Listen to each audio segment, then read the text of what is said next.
πολιούχος της πόλης μας Λάρισσας, να είναι προστάτης και βοηθός στο θεάρεστο έργο μας. Η διάθεσή μας είναι να παραμείνουμε αγωνιζόμενοι επί των αυτών επάρξεων μέχρι εσχάτης αναπνοής. Η κοινή μας αγάπη για του Χριστού την πίστη την Αγία και της Πατρίδος την ελευθερία, η κοινή μας προσχώρηση στα ιδανικά και τις αξίες της ελληνοχριστιακής μας παράδοσης μας συγκέντρωσαν εδώ, στο κέντρο της πόλης μας, στην πρωτεύουσα της Θεσσαλίας μας, στην καρδιά της Ελλάδος μας. Ζούμε μέρες μεγάλης σύγχυσης, πόλεμοι και ακοές πολέμων, φυσικές και άλλες καταστροφές, ανασφάλεια και φόβοι κυριαρχούν. Όλοι μιλούν για την ειρήνη και τη διασφάλισή της, αλλά και όλοι την υπονομεύουν όσο περισσότερο μπορούν για να επικρατήσουν έναντι των άλλων. Υπάρχει ένα αντιχριστιανικό μένος παγκοσμίως, που το είδαμε μόλις αυτές τις μέρες στην πολύνεκρη επίθεση σε ελληνοορθόδοξο ναό στη Δαμασκό της Συρίας από ακραία Ισλαμιστική οργάνωση. Λίγο νωρίτερα είδαμε και ακούσαμε την ιστορική μονή του Σινά στην Αίγυπτο με μοναχική παρουσία 1500 ετών να κινδυνεύει ως προς το ιδιοκτησιακό της καθεστώς και την δυνατότητα επιβίωσής της. Αλλά και στην δύσμηρη πατρίδα μας, το λίκνο του πολιτισμού, την πλήρη Αγίων και ηρωών, που είναι αιματοπότιστη σε κάθε γωνιά του εδάφους της, για να ανασένουμε σήμερα εμείς ελεύθερα. Πώς έχουν τα πράγματα και προς τα πού βαδίζουμε? Μήπως και εδώ δεν υπάρχει μία φανερή ή συγκαλυμμένη αποστροφή προς κάθε τι θείο και υψηλό που παραπέμπει σε Χριστό και Ελλάδα? Δεν υπάρχει γρεκυλισμός και ξενομανία?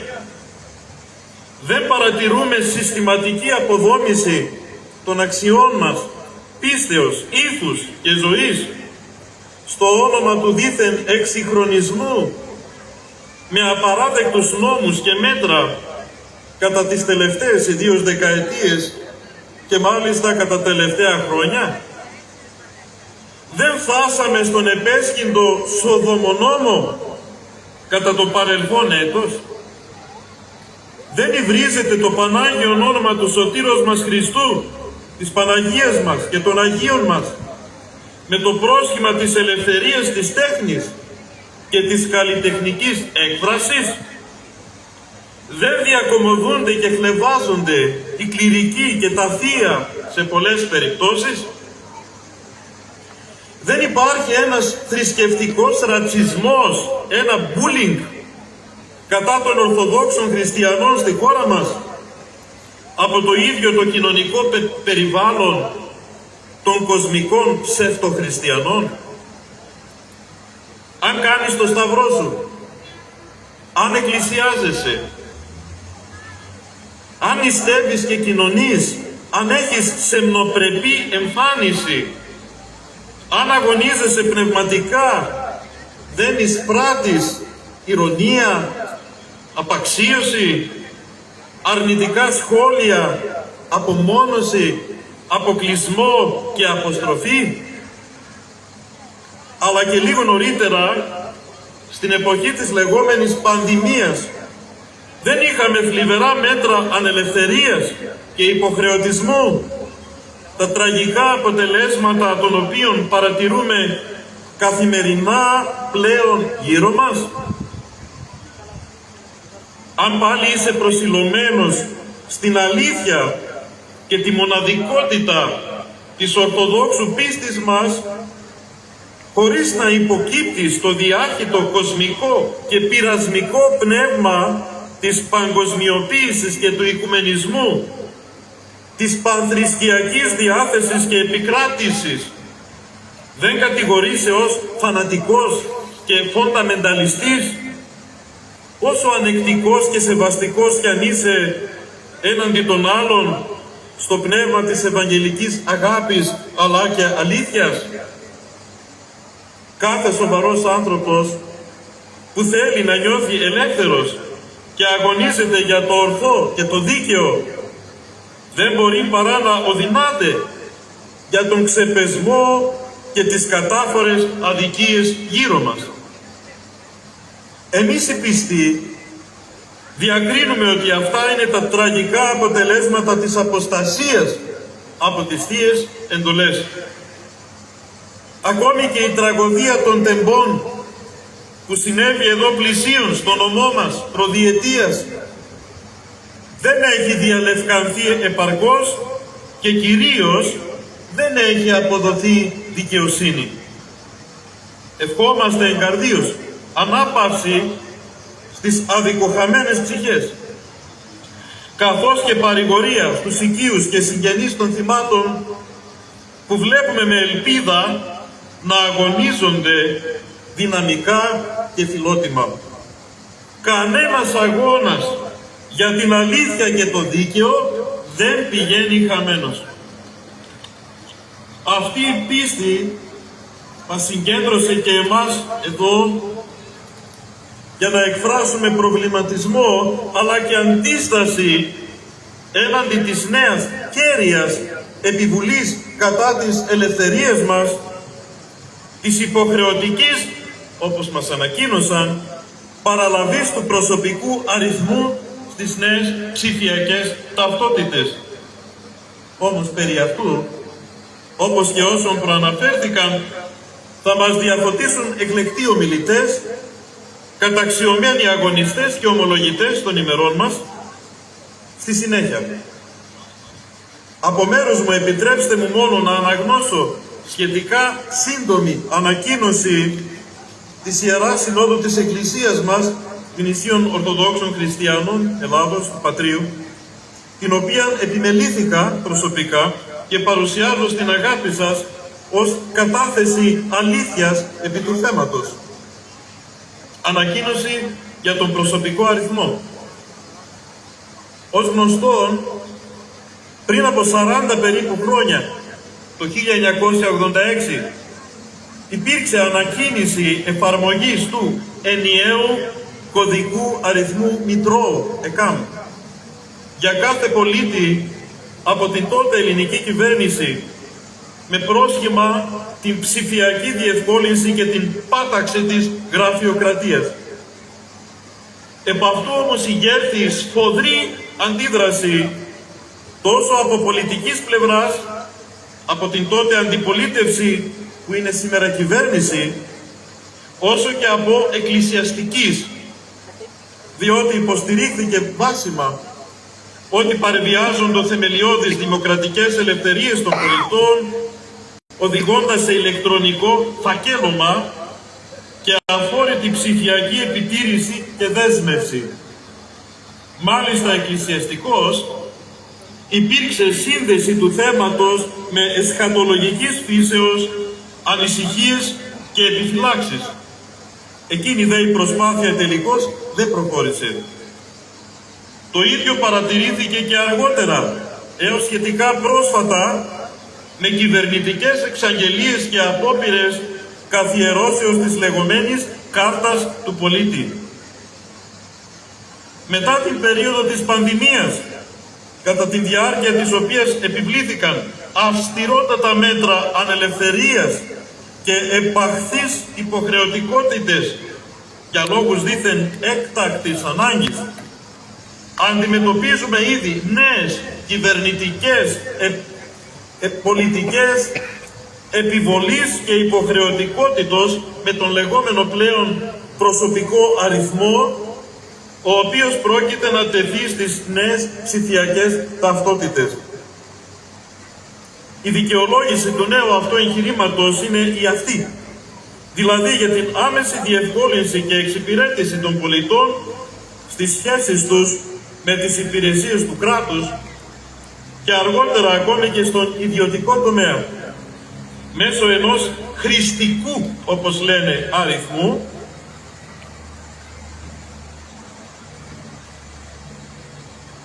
ενώ στην πραγματικότητα θα πρόκειται για μια υπερταυτότητα. Από πολλούς ειδήμονες διατυπώνονται εύλογες ενστάσεις ως προς την σκοπιμότητα του μέτρου, την ασφάλεια εφαρμογής και χρήσεως, το ποιος ή ποιοι θα γνωρίζουν και πώς θα χειρίζονται τα ευαίσθητα προσωπικά δεδομένα των πολιτών, τα οποία πλέον θα είναι συνενωμένα και συγκεντρωμένα σε έναν και μοναδικό αριθμό. Και επειδή σε αυτά τα ζητήματα που τίθενται υπάρχουν σοβαρά και μεγάλα κενά, παρά τις γενικόλογες και αόριστες διαβεβαιώσεις περί του αντιθέτου, εκφράζονται από πολλές πλευρές: πληροφορική, νομική, οικονομική, πολιτική, εκκλησιαστική, θεολογική, σοβαρότατες επιφυλάξεις. Η ελευθερία διακυβεύεται. Ένα άνευ προηγουμένου ηλεκτρονικό φακέλωμα ετοιμάζεται.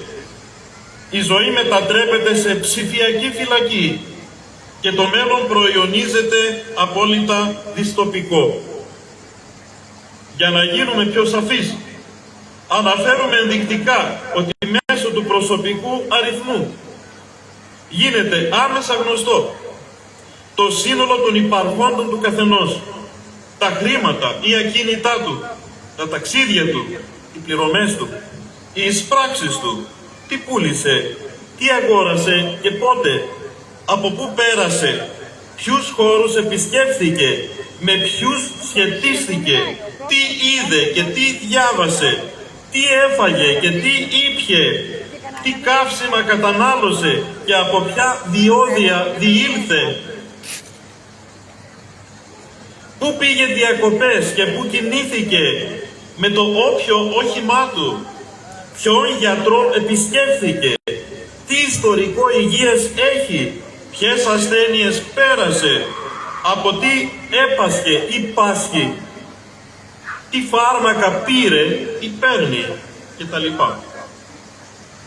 Και για όλα αυτά θα βγαίνουν στατιστικές που θα τα συνδέουν και θα εξάγονται ασφαλή συμπεράσματα, όπως και σαφείς προβλέψεις για τις κινήσεις και τους σκοπούς εκάστου. Θα ευχόμασταν όλα αυτά να είναι υπερβολές και φαντασίες, αλλά δυστυχώς αποτελούν μικρό μόνον μέρος της διαμορφωμένης εφιαλτικής ψηφιακής πραγματικότητος. Ακριβώς για τους λόγους αυτούς, σύγχρονα δημοκρατικά κράτη, όπως η Μεγάλη Βρετανία για παράδειγμα, προτιμούν να διατηρούν ένα αποκεντρωμένο σύστημα, δίνοντας έμφαση στην προστασία προσωπικών δεδομένων και την αποφυγή κρατικής υπερεξουσίας.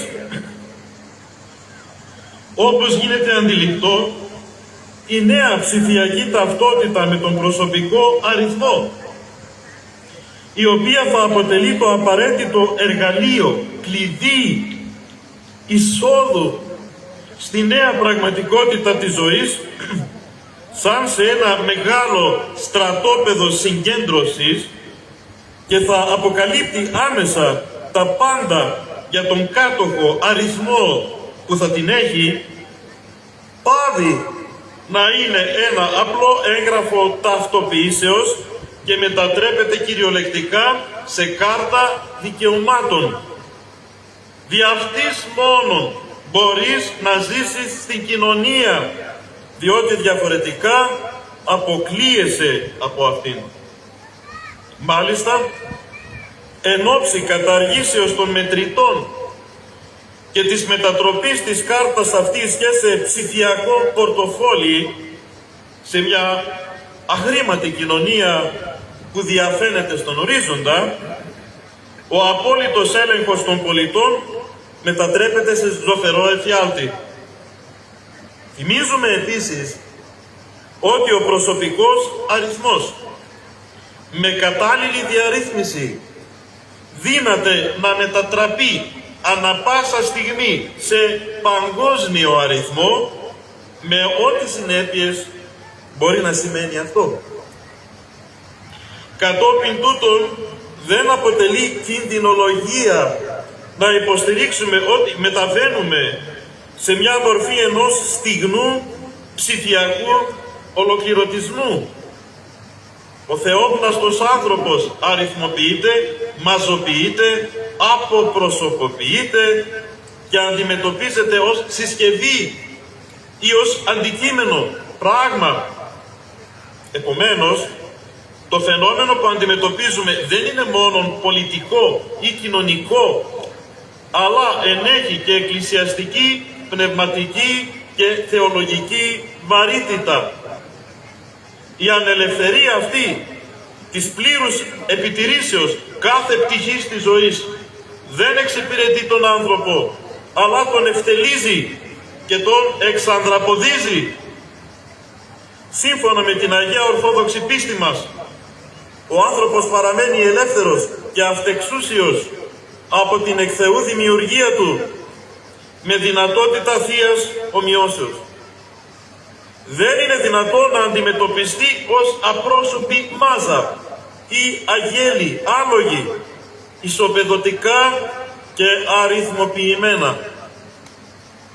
Σε μια εποχή εσχατολογικών συνδρόμων σαν τη δική μας, με τις αρνητικές επιπτώσεις της ποικιλόμορφης αποστασίας σε επίπεδο πίστεως και ζωής, η εκβιαστική διάθεση και ο πιθαναγκασμός για τη δυνατότητα συμμετοχής στην κοινωνική ζωή μέσω αποδοχής ενός προσωπικού αριθμού γύρισε από σοβαρά θέματα ελευθερίας και συνειδήσεως.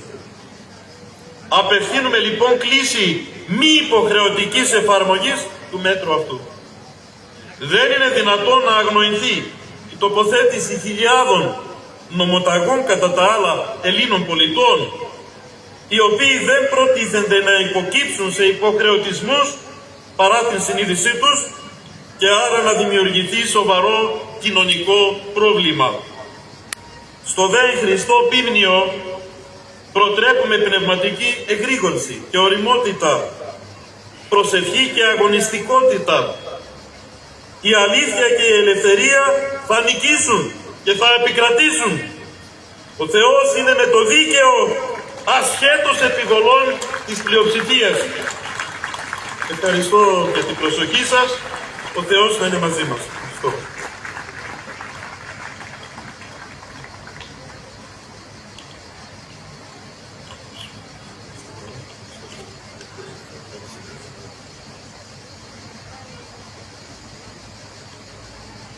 Ευχαριστούμε τον Σεβασμιότατο Μητροπολίτη Λαρίσσης, κύριο Κλήμη, για τις τόσο εμπεριστατωμένες πνευματικές αυτές όλες αναλύσεις και καθοδηγήσεις.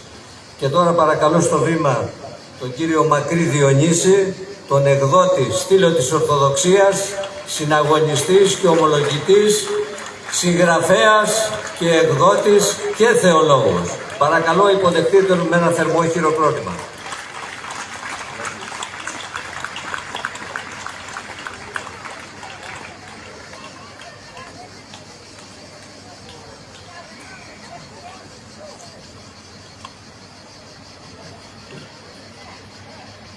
Σεβαστοί πατέρες, κυρίες και κύριοι, καθώς ερχόμουν εδώ, με πήρε τηλέφωνο μία συντοπίτησά σας, η Αναστασία, και με ρώτησε να πω πώς μπορούν να αποφύγουν αυτό το κίνδυνο που γεννά πλέον ο προσωπικός αριθμός. Πήρα αφορμή λοιπόν από την ερώτηση. Εγώ δεν θα μείνω στον προσωπικό αριθμό, θα μείνω όμως στην πίστη του καθενός από εμάς. Ας πάμε στους πρώτους αιώνες. Εκεί το σύστημα ήταν ειδωλολατρία. 12 Απόστολοι ανέλαβαν και γκρέμισαν το σύστημα. Και σήμερα κάποιοι λέει, ήρθε λίγος κόσμος, οι πολλοί δεν ενδιαφέρονται. Μα εκείνοι ήταν 12. Τι ξεχώριζαν από μας? Αγαπητοί μου, εκείνοι είχαν πίστη στο Θεό και είχαν προτεραιότητα την άλλη ζωή. Είχαν προτεραιότητα τον παράδεισο. Ήξεραν που θα πάνε. Σήμερα γιορτάσαμε και ακούσαμε για τους πρωτοκορυφαίους Αποστόλους, τον Πέτρο και τον Παύλο. Τι τράβηξαν στη ζωή τους? Γιατί τα έκαναν αυτά? Είχαν πίστη και ήξεραν που πάνε. Εμείς σήμερα έχουμε έστω το ελάχιστο κόκο πίστης, ώστε να βγάλουμε αυτό το έργο, όπως έλεγε ο πατήρ Παναγιώτης από το Βαλάρι, το ρο από το άγρι, και να γίνουμε Άγιοι. Και εσείς, θεοί, έσεστε, λέει ο βασιλιάς Δαβίδ. Τι λοιπόν ξέρουμε? Αφού διαβάζουμε, μελετάμε, πίνουμε καφέ, όπως έλεγε ο πατήρ Παναγιώτης, με τον Χριστό καθημερινά. Τι εννοούσε να πίνουμε το καφεδάκι μας? Να ανοίγουμε το Ευαγγέλιο, να διαβάζουμε το Ευαγγέλιο της ημέρας. Ποιοι φταίνε που φτάσαμε σε αυτή την κατάσταση? Δεν έβρισκε ο Θεός να βάλει χειρότερο από το Μητσοτάκη. Αν έβρισκε θα μας έβαζε χειρότερο. Αυτό ίσχυε και στην αυτοκρατορία της Ρωμανίας, την οποία οι Γερμανοί μας τη μάθαναν ως Βυζάντιο. Δεν υπάρχει Βυζάντιο. Αν ρωτούσατε έναν Ρωμιό της αυτοκρατορίας και του έλεγε είσαι Βυζαντινός, θα έλεγε τι είναι αυτό, από πού είναι, από πού έρχεται αυτός? Εμείς λοιπόν δεν ξέρουμε τι είμαστε. Και γι' αυτό έχουμε ηγέτες και εκκλησιαστικούς ηγέτες που απέχουν. Εκκλησιαστική διοίκηση, είδατε τι αποφάσεις πήρανε τώρα. Μας διάβασε ο Σεβασμιότατος την ανακοίνωση του Πατρώου ημερολογίου. Του νέου ημερολογίου την ξέρουμε. Λίγο μετά το γεύμα αυτό, το δείπνο που είχε ο Αρχιεπίσκοπος ο Ιερώνυμος με το Μητσοτάκη, όλα λύθηκαν. Βγήκε μια απόφαση από το Συμβούλιο της Επικρατείας για τα ησυχαστήρια. Τα παίρνουν, λέει, πίσω. Δεν τους φτάνουν τα παγκάρια, θέλουν και τα ησυχαστήρια. Και οι Άγιοι, Άγιος Πορφύριος, Άγιος Παΐσιος, Άγιος Νεκτάριος, έφτιαξαν ησυχαστήρια. Γιατί?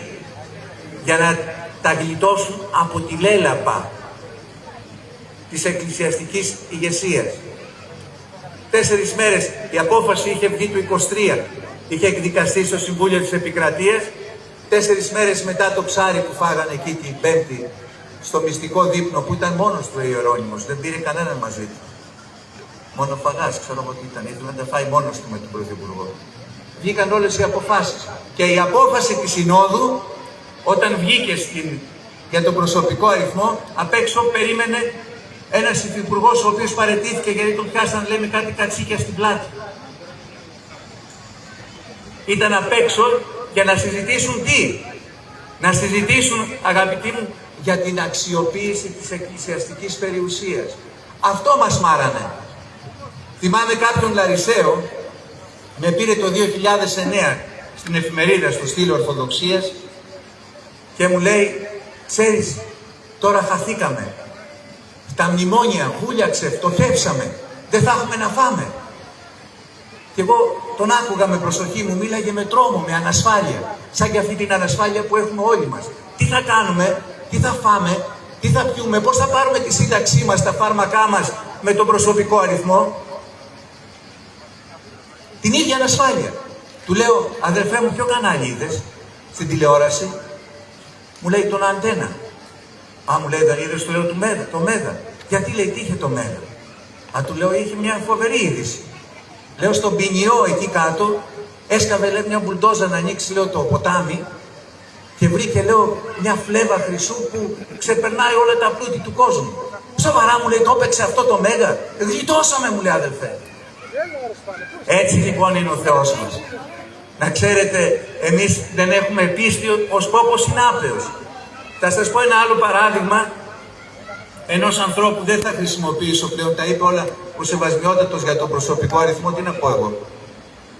Θα χρησιμοποιήσω λοιπόν κάτω από τα γραφείο μας, ήταν ένας κύριος, δούλευε σε πάρκινγκ. Αυτός ήταν από τη Σαντορίνη και αρρώστησε βαριά, είχε πυρετό, η μάνα του φτωχή, πολύτεκνη οικογένεια. Δεν είχαν τότε να γυρίσουν στην Αθήνα να πάνε στους γιατρούς. Τι έκανε η μάνα?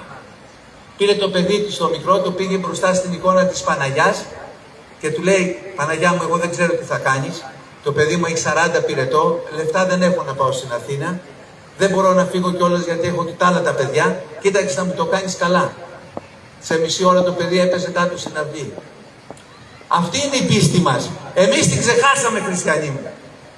Ξεχάσαμε την πίστη μας και μένουμε και εκμεταλλεύονται αυτή το φόβο μας και την ανασφάλεια.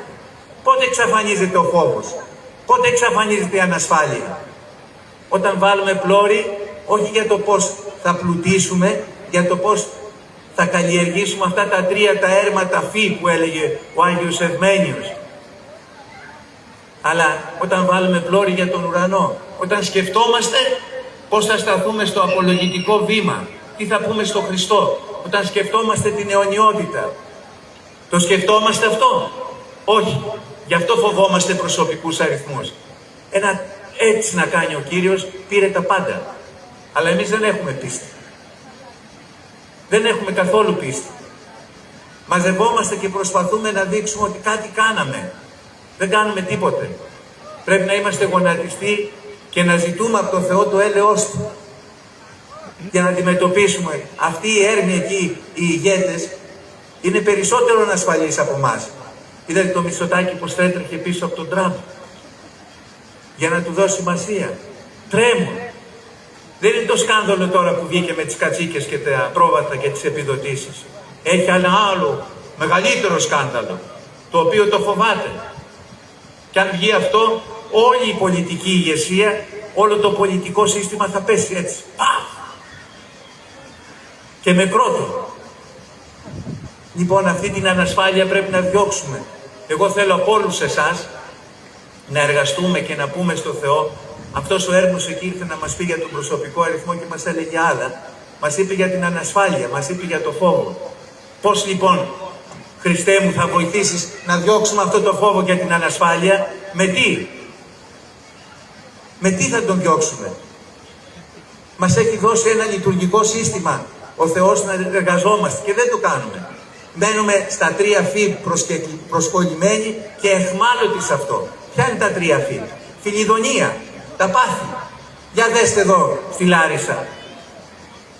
Μία συντοπίτισσα, δική σας ήταν η Συραγώ η Τσιάρα, από εδώ γέννημα θρέμα της Λάρισσας, βλαστήμησε την Παναγία και τον Χριστό. Βλαστήμησε τους Αγίους και έβαλε με τα χρήματα τα δικιά μας να βλαστημούνται για να πιάσουν όλους εμάς, όλους τους Έλληνες στην Εθνική Πινακοθήκη. Για φανταστείτε ότι πόσο φταίμε εμείς, τι ευθύνη έχουμε εμείς. Γιατί κοιτάμε πρώτα να καλλιεργήσουμε τα πάθη μας, κοιτάμε να καλλιεργήσουμε τη φιλαργυρία, πώς θα αποκτήσουμε σπίτια, οικόπεδα, να έχουμε την άνεση οικονομική. Και το άλλο φύ, βάζουμε τον εαυτό μας στο κέντρο, να περιστρέφεται όλος ο κόσμος γύρω από μας. Ότι είμαστε κάποιοι σπουδαίοι. Τίποτε δεν είμαστε. Μηδενικά είμαστε. Και γινόμαστε, όπως έλεγε ο Καραγκιόζης, σοφός ο Καραγκιόζης. Λέει, το 0 και 0 είναι. Πώς θα γίνουμε μονάδα? Ο Χριστός είναι η μονάδα. Όταν βάλουμε λοιπόν τον Χριστό στη ζωή μας, στην καρδιά μας, στην ψυχή μας, τότε το 1 δίπλα στο 0 γίνεται 10. Αν βάλεις κι άλλο 0 γίνεται 100. Αυτά είναι τα χαρίσματα της πίστης. Θυμάμαι τον Άγιο Μάρκο, τον Αθηναίο, όταν ήταν στην έρημο και πήγε ο Άγιος Σεραπείων, λέει, έμεινε, λέει, καθόλου πίστη στον κόσμο ώστε να πεις στο βουνό απέναντι, σήκω να μετακινηθείς, να φύγεις από τον τόπο και να φύγει. Λέει ο Άγιος Σεραπείων, όχι. Προσέξτε, τα πρώτα χρόνια του χριστιανισμού ο Άγιος Μάρκος ο Αθηναίος ήταν συμφοιτητής με τον Μέγα Βασίλειο. Και τον ήθελε ο Μέγας Βασίλειος κοντά του και αυτός προτίμησε την έρημο στην Άνω Αίγυπτο και πήγε. Και την ώρα που το έλεγε αυτό έφυγε το βουνό και άρχισε να μετακινείται. Του λέει, πού πας? Γύρνα πίσω, κάτσε στη θέση σου. Αυτή είναι η πίστη μας. Την ξεχάσαμε. Γίναμε δειλοί, θρασίδινοι, φοβόμαστε για τις συντάξεις. Φοβόμαστε για το παραμικρό. Εγώ σας λέω ότι ο Χριστός, όποιος είναι μαζί του, δεν θα του λείψει ούτε φαγητό. Τα λέει στο Ευαγγέλιό του, δεν τα λέω εγώ. Τι λέει? Ούτε το ένδυμα θα σας λείψει, ούτε το φαγητό, ούτε θα πιείτε, ούτε το σπίτι που θα μείνετε. Όλα θα τα φροντίσει. Ένα ζητάει από εμάς. Τι ζητάει? Να λέμε ένα δόξα σε ο Θεός κάθε μέρα. Που μας εμπιστεύεται. Ξέρετε, ο καθένας από εμάς είναι μια μονάδα. Είναι βασιλιάς εν δυνάμει και βασίλισσα εν δυνάμει για τις κυρίες. Είναι δυνατή στην ψυχή. Ξέρετε γιατί είμαστε εν δυνάμει βασιλιάδες και βασίλισσες? Γιατί ο Χριστός μας θέλει στο βασιλικό γεύμα. Πώς θα πάμε στο βασιλικό γεύμα αν δεν έχουμε ενδυθεί με το ένδυμα το κατάλληλο, αν δεν είμαστε βασιλιάδες? Εύχομαι λοιπόν να διώξουμε το φόβο και την ανασφάλεια. Δεν υπάρχει τίποτε, δεν θα κάνουν τίποτε αυτοί. Έρχονται τέτοια πράγματα, ο Θεός ένα τσάκι θα κάνει και θα τα γυρίσει. Και όπως έλεγαν οι Άγιοι, λίγοι θα πάρουν τον προσωπικό αριθμό, γιατί δεν θα προκάνουν. Αλλά γιατί το επέτρεψε ο Θεός αυτή τη δοκιμασία?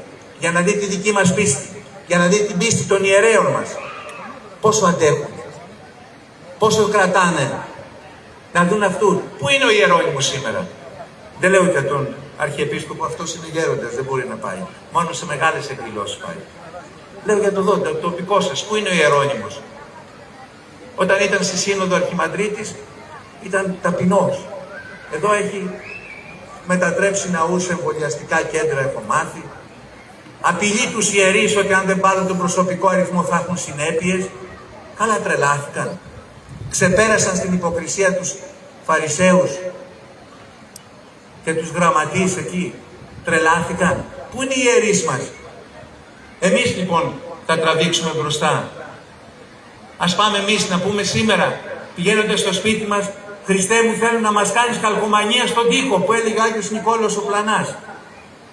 Τι έλεγε η χαλκομανία? Να μας κάνεις Αγίους, να μας βοηθήσει να βγάλουμε το ρο και από άγριοι να γίνουμε Άγιοι. Αυτό το εύχομαι σε όλους. Στον καθένα από εσάς προσωπικά. Και να έχετε κάθε ευλογία στο σπίτι, να έχετε το Χριστό στο σπίτι και μην φοβάστε Μητσοτάκηδες και αυτά. Προσωπικός αριθμός και αυτά, μόλις βγει το σκάνδαλο το μεγάλο που σας λέω που θα βγει. Καλλιεργείται. Ο Τραμπ γι' αυτό δεν τον ήθελε. Γιατί να του μιλήσει? Να μιλήσει με κάποιον αύριο που θα του ρίξει σφαλιάρα? Δεν του μίλαγε γιατί ήξερε ποιος είναι. Ό,τι και να έκανε ο Νετανιάχου, ο φίλος του Μητσοτάκη, να τον γλιτώσει, δεν θα τον γλιτώσει από το μεγάλο σκάνδαλο. Το Μαξίμου ήταν το κέντρο της μίζας. Τη γλίτωσε μια φορά και έδιωξε τον Καραμαλή εκεί, ποιος τον λέγανε αυτόν, τον Υπουργό Μεταφορών για τα τέμπη. Προσπαθεί να ρίξει ευθύνες. Τώρα τις έριξε αλλού τις ευθύνες. Στο Βορύδη, στον έναν, στον άλλο. Δεν θα αργήσει να έρθουν στο κεφάλι του και πολύ γρήγορα. Να είστε καλά, να είστε ευλογημένοι όλοι και μην φοβόσαστε τίποτε. Τίποτε δεν θα συμβεί. Να είστε καλά.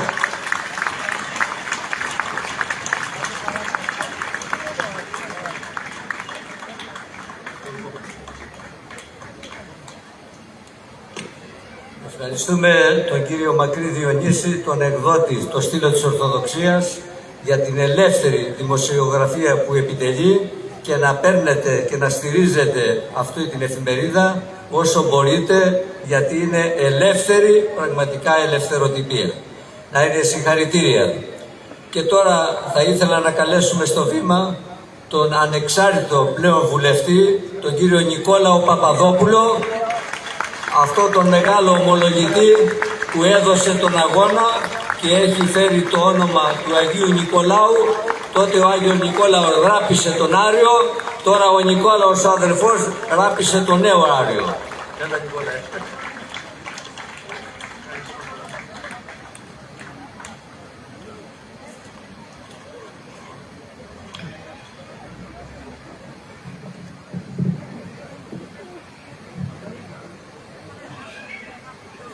Σεβαστοί πατέρες, αγαπητοί φίλες και φίλοι, είναι εξαιρετική η χαρά και η τιμή να είμαι σήμερα εδώ, αυτή την ευλογημένη μέρα που γιορτάζουν οι δύο πρωτοκορυφαίοι Απόστολοι και αύριο είναι των Αγίων Αποστόλων.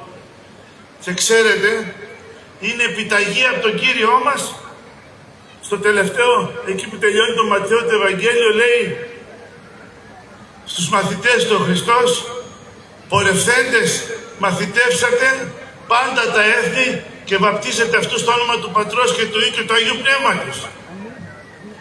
Έτσι λοιπόν είναι εντολή στον κάθε πιστό να γίνει ένας μικρός Απόστολος. Δεν μπορούμε εμείς να γίνουμε ούτε Απόστολοι Παύλοι, ούτε Απόστολοι Πέτροι, ούτε έχουμε διάθεση να δώσουμε τη ζωή μας και το αίμα μας για τον Χριστό. Δεν ξέρουμε αυτό. Αρχή άντρας δείκνηση, μπορεί να μας το ζητήσει και αυτό ο Κύριος. Αλλά ο καθένας να κάνει αυτό που πρέπει στο σπίτι του, στην οικογένειά του, στη δουλειά του. Οι μέρες είναι πονηρές. Εγώ όπου βρεθώ και όπου σταθώ θα μιλάω αυτό που λέει η ορθόδοξη συνείδησή μου, γιατί μου λένε πού θα πας, εκεί είναι με το παλιό ημερολόγιο, εκεί είναι με το νέο ημερολόγιο. Βρε, δεν τρέπεστε λίγο. Εγώ θα χωρίσω τον άραφο χιτώνα του Χριστό όπως κάνατε εσείς και το Γρηγοριανό, αγαπητοί μου, ημερολόγιο και το Ιουλιανό. Οι δολολάτρες το φτιάξανε. Θα βρεθεί όμως, είμαι σίγουρος ότι θα βρεθεί άνθρωπος που θα ενώσει τον άραφο χιτώνα του Χριστού. Αυτό μια παρένθεση. Όντως θα περιμέναμε εδώ και τον Ιερώνυμο με αγάπη. Θέλαμε να είμαστε ενωμένοι. Εγώ σαν πολιτικός ήρθα εδώ. Δεν χωρίζω κανέναν Έλληνα. Αλλά εμείς οι Έλληνες είμαστε ορθόδοξοι χριστιανοί. Γι' αυτό αγαπάμε όλο τον κόσμο. Γι' αυτό αγαπάμε όλο τον κόσμο. Γι' αυτό έρχονται σε εμάς όλοι, όλα τα έθνη της γης. Και τους αγκαλιάζουμε γιατί πιστεύουμε στον Ιησού Χριστό και στο Σταυρό που βλέπουμε εκεί πέρα. Αν δεν ήταν ο Σταυρός του Χριστού, δεν θα βρίσκει κανένας εδώ καταφύγιο.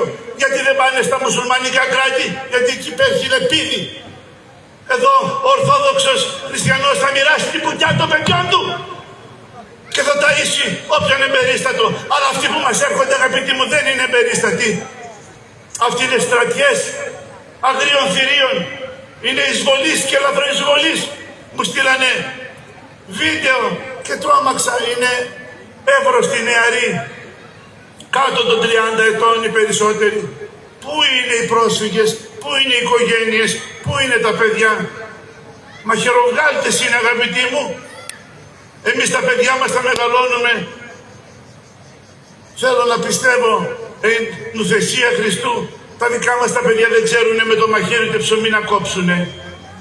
Τι κάνουν οι πολιτικοί μας, ποιους βάζουνε μέσα εδώ, αγαπητοί μου. Ποιους βάζουνε, τους είδα προχθές. Είναι η τυραννικότερη κυβέρνηση και η πιο αδίστακτη κυβέρνηση που είδε η Ελλάδα από τότε που δημιουργήθηκε αυτό το κράτος. Από τα μνημόνια και εδώ, αγαπητοί μου. Ναι, αυτό σημαίνει η Ελλάδα. Ορθοδοξία σημαίνει. Εδώ αρχήθηκαν ποταμοί αίματος για να είμαστε ελεύθεροι εμείς σήμερα. Ποταμοί αίματος για να φύγει το οθωμανικό στοιχείο και μας τους φέρνουν από την πίσω πόρτα.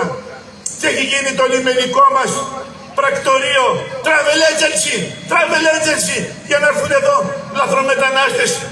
Και δεν είναι μόνο που έρχονται, μετά έρχονται και στην Αθήνα, Θεσσαλονίκη και μετά στην ενδοχώρα. Ακούσαμε προχθές έκπληκτη την κυρία Μπακογιάννη, την αδερφή του Πρωθυπουργού, να λέει και να κλείνει και το μάτι πονηρά, νομίζω ότι οι Έλληνες είμαστε σαν και αυτούς. Λέει, θα τους βάλουμε μέσα, θα τους πήρουμε μετά και στα χωριά. Ακούστε, τα χωριά είναι τα σπλάχνα του σώματος της Ελλάδας. Θα σπείρει μέσα στα σπλάχνα λαθροεισβολείς νέους, δίπλα στους γέροντες, δίπλα στις οικογένειες, δίπλα στα παιδιά. Κλείνοντας το μάτι, λέει, θα παίρνετε και λεφτά, θα παίρνετε καλά ενίκεια. Σαν δεν τρεπόμαστε. Δεν θέλουμε τα λεφτά τους. Θέλουμε την Ελλάδα ελεύθερη με Χριστό και Ορθοδοξία.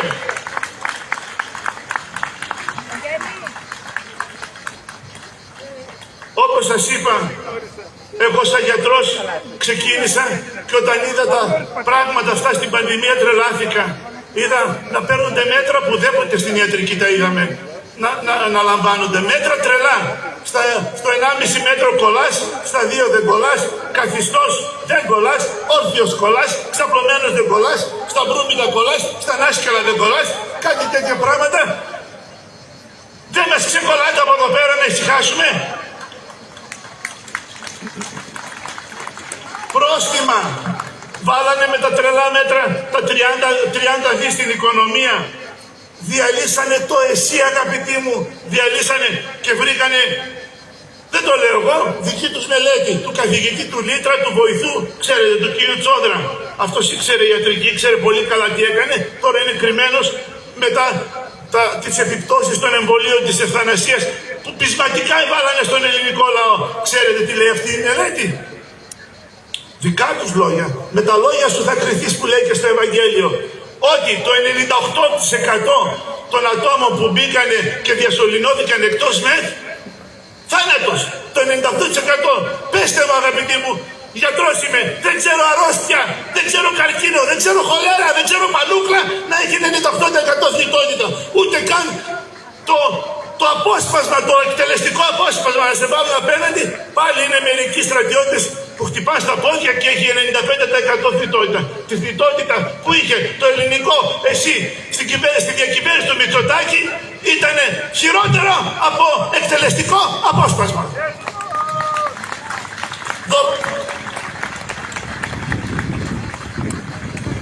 Δολοφόνησαν την οικονομία. Δολοφόνησαν, ξέρετε, διάβαζα προχθές, είμαστε το κράτος το πιο δαπανηρό. Το 50 με 52% του ΑΕΠ χρησιμοποιείται σε δημόσιες δαπάνες. Όπου ακούτε δημόσιες δαπάνες, εσείς πέστε φαγοπότη, ρεμούλα. Οι δημόσιοι από εδώ και από εκεί, στα υγεία τους στραγγαλίζει κάθε υγιή περίπτωση. Οι νέοι μας φεύγουνε, παίρνουν το πτυχίο τους, οι ίδιοι τα λένε. Ο πρόεδρος του Πανελληνίου Συλλόγου του Ιατρικού είπε προχθές ότι ακόμα και τώρα το 50% των γιατρών που τελειώνει, μόλις πάρει το πτυχίο του, η μάνα του ετοιμάζει 2 ρουχαλάκια, 5 αλαξίες και δρόμο. Είναι κατάσταση αυτή, αγαπητοί μου, 20.000 γιατροί να έχουν φύγει τα τελευταία χρόνια. 20.000 γιατροί εστίχησαν στο ελληνικό δημόσιο 9 δισεκατομμύρια. Μιλάμε για ψυχρά χρήματα. Πόσο όμως τύχησαν στην κοινωνία η έλλειψη τόσων γιατρών, πόσο στήχησε η έλλειψη από τις οικογένειές τους, τους γονείς τους. Συγγνώμη, κύριε. Καρτέλ παντού δημιούργησαν. Το ολιγοπόλιο τους καρτέλ. Καρτέλ ενέργειας, καρτέλ στις τράπεζες, καρτέλ και στα σούπερ μάρκετ. Ευχαριστώ πολύ. Όταν σε ένα φιλελεύθερο κράτος λειτουργεί το ολιγοπόλιο, αγαπητοί μου, νορμάλ, είναι για το καλό των πολιτών. Εδώ όμως, μέσω καρτέλ είναι για το ολιγοπόλιο για τους ολίγους. Είδατε ποιοι παίρνουν τα χρήματα. Να σας δώσω και ένα παράδειγμα να καταλάβετε πόσο αδικημένος λαός είμαστε. Διάβαζα προχθές, μου είπε εδώ φίλος μου ο κύριος Πιλάκης για τη ναυτιλία. Είμαστε η πρώτη δύναμη στον κόσμο στην ναυτιλία. Πρώτη ναυτιλιακή δύναμη. Ενώ η συμμετοχή της Ελλάδας στο ακαθάριστο εθνικό προϊόν το παγκόσμιο είναι, δέστε νούμερο, 0,2%. Στην ναυτιλία ξέρετε τι είμαστε? Το 20% παγκοσμία δύναμη. 100 φορές πάνω από το ΑΕΠ μας δηλαδή. Και ψάχνω επιστημονικά να δω πού οφείλεται αυτό το πράγμα. Και ξέρετε τι σημαίνει ναυτιλία? Η πιο δύσκολη επιχείρηση. Πρέπει να είναι ο επιχειρηματίας γατώνει, να βλέπει τα πάντα, να παρακολουθεί τα πάντα. Από συνάλλαγμα, από εμπόριο, από τα πάντα. Και είδα πού οφείλεται, ρε παιδί μου, να είμαστε εμείς πρώτοι και παντού να είμαστε τελευταίοι. Και ξέρετε πού οφείλεται? Στο ότι από τα ναυτιλιακά δεν ακουμπάει το ελληνικό δημόσιο. Όπου ακουμπάει το ελληνικό δημόσιο, χορτάρι, δεν φυτρώνει. Γι' αυτό βλέπετε είμαστε παγκόσμια ναυτιλιακή δύναμη. Οι εφοπλιστές είναι οι πιο δυνατοί επιχειρηματίες στον κόσμο και ο Έλληνας αυτό είναι, αγαπητοί μου, ο Έλληνας είναι αυτοκρατορικός λαός. Το είπε και ο κύριος Μακρύς. Η αυτοκρατορία, η ελληνορωμαϊκή, είναι η μεγαλύτερη στον κόσμο από άποψη χρονικής διάρκειας. Τώρα μας κάνανε καλπαζοεισπράκτορα. Τώρα είμαστε ένας οικονομικός και πληθυσμιακός νάνος, αλλά όπως λέμε είμαστε ένας γίγαντας πολιτιστικός και θρησκευτικός που πράγματι ο κόσμος περιμένει από τους Έλληνες. Στα εθνικά θέματα όπου να τα πιάσω μας πωνούνε. Προχθές βγάλανε χάρτες 12 μίλια από το Ιόνιο, 6 μίλια από το Αιγαίο. Πώς βρε δίνετε το μισό Αιγαίο? Οι πρέσπες του Αιγαίου έχουν συντελεστεί. Εμείς δεν το πήραμε χαμπάρι. 6 μίλια στο Αιγαίο σημαίνει τους δώσαμε το μισό Αιγαίο, αγαπητοί μου. Αλλά τι περιμένεις όταν βγαίνει η κυρία Μπακογιάννη και θαυμάζει την Τουρκία, λέει μεγάλη χώρα, εύρωστη χώρα, και στρατό γερό, έχουν και πυράβλους. Έλεγε στο Sky, έχουν πυράβλους, πάνε τους ρίξουν, λέει, από τα παράλια φτάνουν μέχρι στην Κέρκυρα. Γιατί εμείς δεν έχουμε πυράβλους, κυρά μου? Δεν έχουμε πυράβλους. Άλλοι εμείς, ο στρατός, αυτοί έχουν και εύρωστο στρατό. Και εσύ τι έκανες? 50 χρόνια είσαι στο κοινοβούλιο. Τι έκανες? Το ίδιο μου είπανε προχθές και ο κύριος Σαμαράς, λέει, θα κάνει κόμμα με τον κύριο Καραμαλή. Τι λέτε καλέ, θα κλάψουμε. Κάνει κόμμα ο κύριος Σαμαράς και ρωτάω, έβαλα τα γέλια συναίσθητα μπροστά όταν μου παίρνει συνέντευξη. Και λέει, γιατί γελάτε κύριε Παπαδόπουλε? Λέω, πόσο χρονών είναι ο κύριος Σαμαράς? Λέει, είναι περίπου 75. Πόσα χρόνια είναι ο κύριος Σαμαράς στο Ελληνικό Κοινοβούλιο? Λέει, δεν είναι καμιά 50. Λέω, και τώρα θα κάνει κόμμα? Τώρα θα σώσει την Ελλάδα? Στα 100, στα 90, στα 80? Δεν του δόθηκαν ευκαιρίες? Κατά καημένα Έλληνα. Το χειρότερο όμως πρόβλημα, αγαπητοί μου, πραγματικά εκεί είναι ο συγκλονισμός μου. Εκεί λέω στη Βουλή, σε κάθε επιτροπή που βρίσκομαι, ότι πρέπει όλα τα υπουργεία, όλοι οι υφυπουργοί, όλοι οι υπουργοί, όλοι οι βουλευτές να ασχολούνται με το δημογραφικό. Η Ελλάδα χάνεται. Μόνο ένα δείκτη να δείτε, 140.000 θάνατοι, 70-72.000 γεννήσεις. Χάνουμε δηλαδή μόνο από αυτό το μακροσκοπικό δείκτη μία πόλη σαν τις Σέρρες, μία πόλη σαν το Αδρίνιο, μία πόλη σαν την Κατερίνη κάθε χρόνο.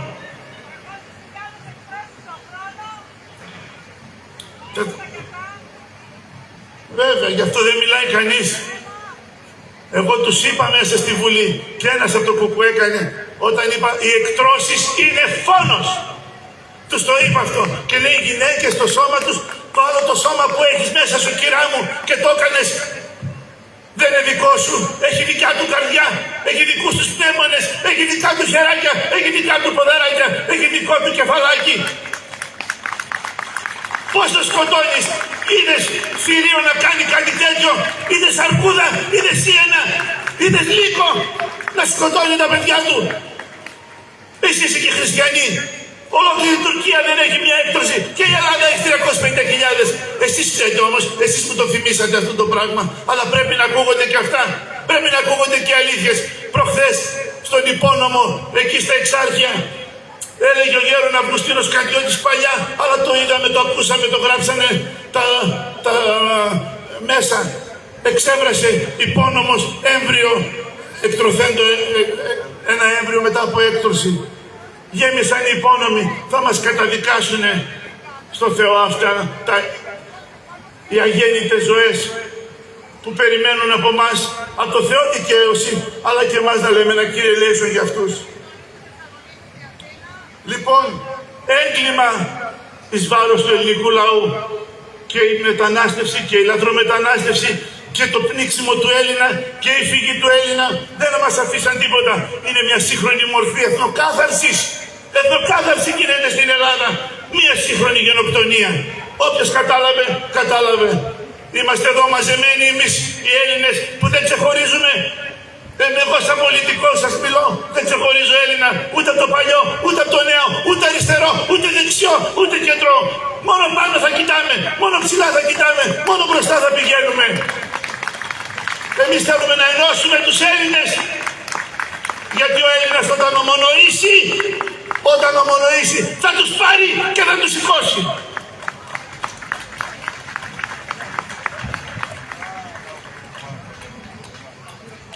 Φτιάξανε τους νόμους πολύ καλά, τα είπα να μην επανέρχομαι. Θα μας βάζουν, λέει, 100 άτομα σε κάθε χωριό. Βοήθειά μας. Αν δεν αντιδράσουμε, θα χαθούμε. Βέβαια θα παρέμβει ο Θεός. Ας δει μόνο καλή προαίρεση από εμάς. Καταπατήθηκε η δημοκρατία μας. Θα μας τα πει ο κύριος Βαθιώτης. Πήγανε προχθές την κυβέρνηση και τον Πρωθυπουργό για εσχάτη προδοσία. Ναι, είναι εσχάτη προδοσία, αγαπητοί μου. Εσχάτη προδοσία είναι όταν καταπατείτε το Σύνταγμα. Εσχάτη προδοσία είναι όταν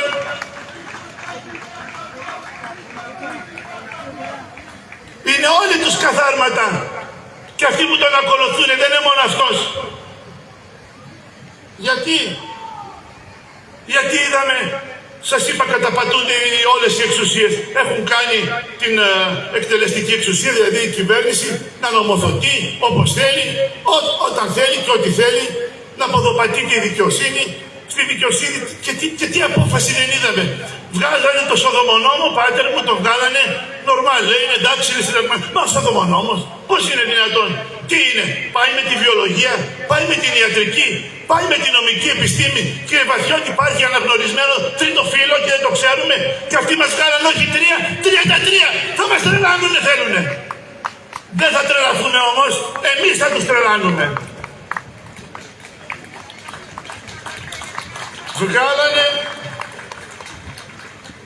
ακόμα χτυπάνε, όπως μου είπε και ο φίλος μου εδώ, ακόμα και στο γράμμα του νόμου. Προχθές βγάλανε πάλι απόφαση, ανώτατο δικαστήριο, ότι τα ιδιωτικά πανεπιστήμια είναι συνταγματικά μια χαρά.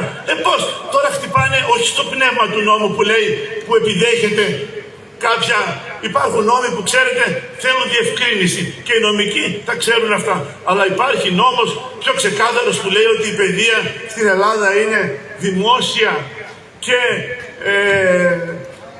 και δωρεάν. Μπράβο, εσείς με βοηθάτε, ευχαριστώ πολύ. Δημόσια και δωρεάν, τι πιο ξεκάθαρο, αυτό επιδέχεται παρερμηνιών. Κι όμως ήρθε ελληνικό δικαστήριο ανώτατο και λέει είναι συνταγματικό. Όχι ρε παιδιά. Το μόνο δηλαδή που δεν είδαμε είναι να κάτσει ο κύριος Μητσοτάκης στη θέση του δικαστή. Ας κάτσουνε να τους βλέπουμε τουλάχιστον. Ο κόσμος ότι αυτοί δικάζουνε. Και μπροστά τους δικάζουνε μαριονέτες και όχι δικαστές.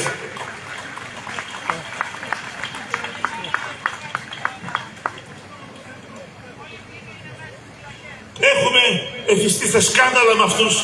Έχουμε και δεν μας φαίνεται. Ξέρετε τι είναι ο εθισμός? Στην ιατρική είναι εθισμός ότι για να πετύχεις το ίδιο αποτέλεσμα χρειάζεσαι συνέχεια μεγαλύτερη δόση. Δηλαδή στην αρχή, μια φορά εγώ δοκίμασα να πιω ένα ποτήρι κρασί, πάρ' τον κάτω. Αν το έκανα δεύτερη, τρίτη, τέταρτη φορά, θα ήθελα δεύτερο, τρίτο, τέταρτο, πέμπτο, έκτο ποτήρι και βλέπετε μερικοί πίνουν ολόκληρο κουβά και δεν παθαίνουν τίποτα.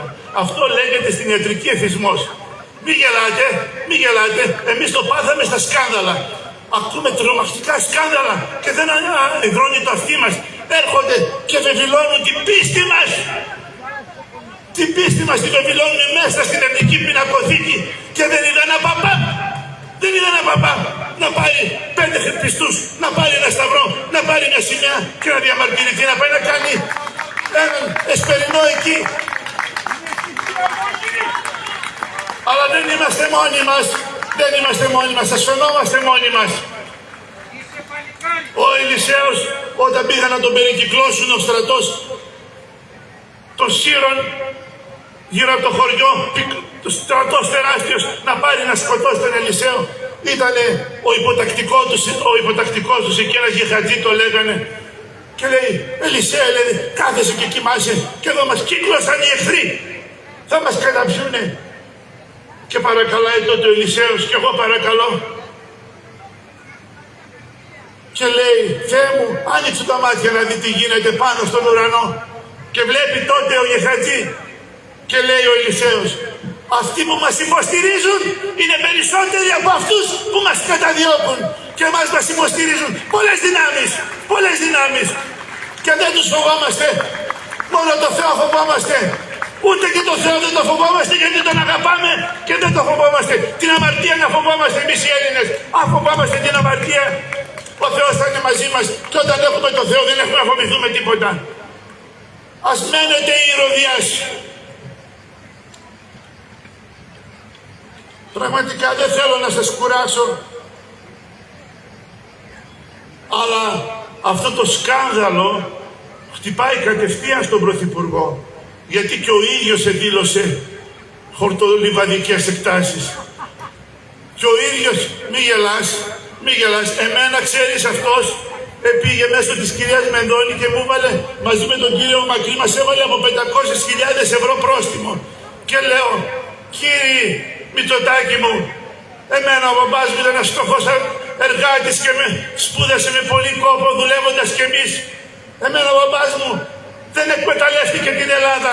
Δεν είχε 11 εκατομμύρια γιδοπρόβατα να τα αρμέγει όπως εσύ και να τα έχεις τα εκατομμύρια στα μαρουλόφυλλα.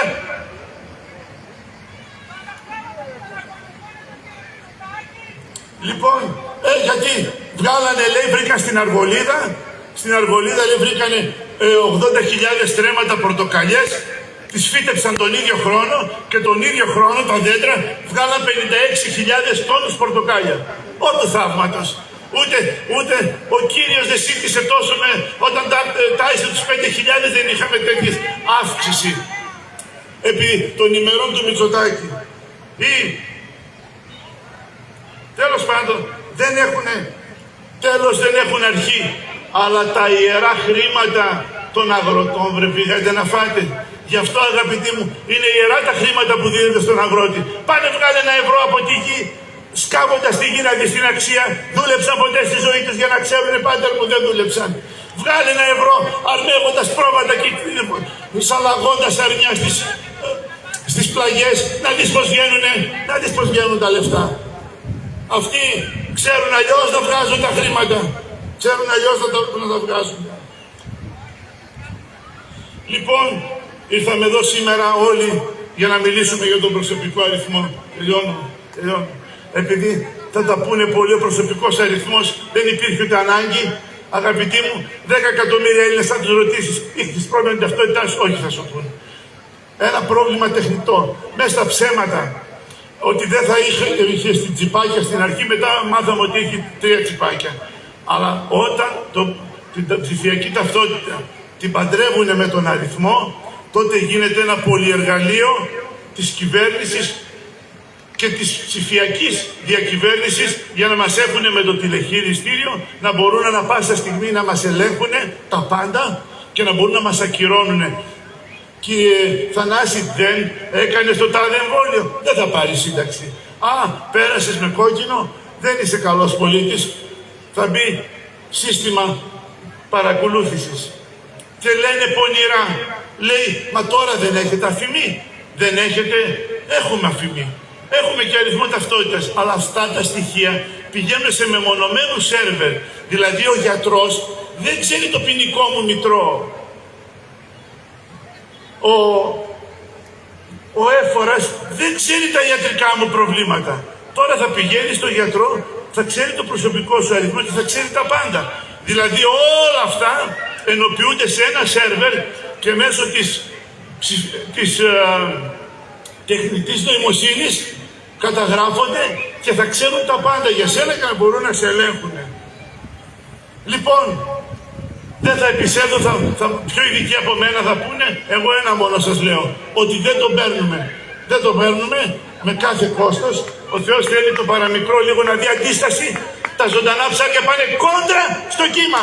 Κόντρα στο κύμα των αθλίων της νέας τάξης πραγμάτων. Και εμείς λοιπόν θα τους πάμε κόντρα, γιατί είμαστε ζωντανά ψάρια, γιατί είμαστε άνθρωποι που μόνο το Θεό φοβόμαστε. Και μια κουβέντα μόνο να πω και για τις εικόνες, γιατί ήμασταν από τους πρωταγωνιστές σε αυτό το θέμα. Ήμουν σίγουρος, αγαπητοί μου, ότι θα τα ξαναβάζανε αυτά τα έργα, γιατί είναι έργα της Ιωσφορικής Εκκλησίας. και ξέρουμε από τους γονείς μας και από τους πατέρες μας ότι ο διάβολος όλα τα κάνει, αλλά δεν ταπεινώνεται. Και ταπεινώθηκε εκείνη τη μέρα γιατί επέτρεψε ο Θεός και όλος το δαιμονικό συσφετός της πρωτεύουσας και όχι μόνο, τους ανάγκασε να τα ξαναβάλουν εκεί. Και όχι μόνο αυτό, να μας βάλουν ποινές και τιμωρίες που, όπως μας είπαν οι νομικοί, δεν έχουν ξαναβάλει σε βουλευτή της μεταπολίτευσης. Κάψανε, ρημάξανε, πουλήσανε, ξεπουλήσανε, ξεδοντιάσανε, φάγανε, σκάσανε. Ένας δεν δέχτηκε τέτοια ποινή. Αυτή δεν ήταν ποινή, ήταν απειλή. Απειλή για να πει, κοιτάξτε, μην τολμήσει σε κουνηθεί κανείς από τον Παπαδόπουλο, τον καθαρίσαμε. Είδατε ως και το κόμμα μου, δρόμο, μακριά ο Παπαδόπουλος, μίασμα ο Παπαδόπουλος. Και ένα άλλο που δείχνει την νεοσφορική κατάσταση είναι για να μας σκάσουν περισσότερο, γιατί εγώ προχθές είπα την κυρία Μενδώνη που ξέρετε ποιο είναι το καλλιτεχνικό της. Στην Αθήνα δεν τη λένε Μενδώνη, τη λένε Τσιμενδώνη. Γιατί τσιμεντώνει ότι είναι της παράδοσης μας. Προχθές βάλανε το παπούτσι της Αντίτας έτσι να ποδοπατάει τον Παρθενώνα. Τον βάλανε με τα χρώματα του ΛΟΑΤΚΙ, τον Παρθενώνα, το κοινοβούλιο με τα χρώματα του ΛΟΑΤΚΙ. Η κυρία Μενδώνη ξέρετε τι έκανε? Και πέρα από τα εικονίσματα μην ξεχνάτε και το εξής, ότι βρήκαμε πορνικά βίντεο, πορνικά, στα οποία ακουγόταν μουσική υπόκρουση. Το ένα είχε το Βασιλέ Φουράνη επαράκλητε, δηλαδή εξευτέλιζαν την πίστη μας, και το άλλο είχε τον εθνικό ύμνο, εξευτέλιζαν την Ελλάδα μας. Αυτό δεν είναι Υπουργείο Πολιτισμού ελληνικό, αλλά είναι Υπουργείο Εξευτελισμού του ελληνισμού. Και ξέρετε τι έκανε αυτή η κυρία για να με ποδοπατήσει? Διόρισε, ακούστε το αυτό, χωρίς διαγωνισμό, χωρίς τυπικά προσόντα, χωρίς τίποτα, την κυρία Φιτσιάρα προχθές για άλλα 5 χρόνια, μέχρι το 2030. Δεν ξέρουμε αν θα ζούμε, δεν ξέρουμε αν θα υπάρχει Ελλάδα, δεν ξέρουμε τι θα γίνει αύριο. Το μόνο που ξέρουμε στην Ελλάδα είναι ότι η κυρία Τσιάρα μέχρι το 2030 θα είναι η διευθύντρια της πινακοθήκης, γιατί εξυπηρετεί τα συμφέροντα της νέας τάξης πραγμάτων. Αλλά ζει Κύριος ο Θεός ημών, ον πρέπει πάσα δόξα, τιμή και προσκύνηση. Ευχαριστώ πολύ.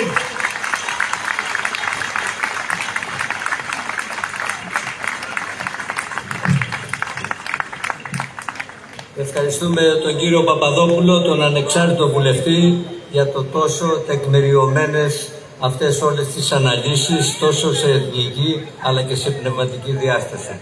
Και τώρα παρακαλώ να έρθει στο βήμα ο Αναστάσιος, ο συναγωνιστής και ομολογητής από την νύφη όμορφη πόλη του Θερμαϊκού, την πόλη του Αγίου Δημητρίου, να μας απευθύνει ένα σύντομο χαιρετισμό. Και θα ήθελα να παρακαλέσω και τους επόμενους ομιλητές να θα πρέπει να συντομεύσουμε, γιατί ο χρόνος παραβήκαμε και το χρόνο που έχουμε πάρει από το Δήμαρχο μας έχει περιορίσει. Παρακαλώ λίγο πιο σύντομα. Ευχαριστώ.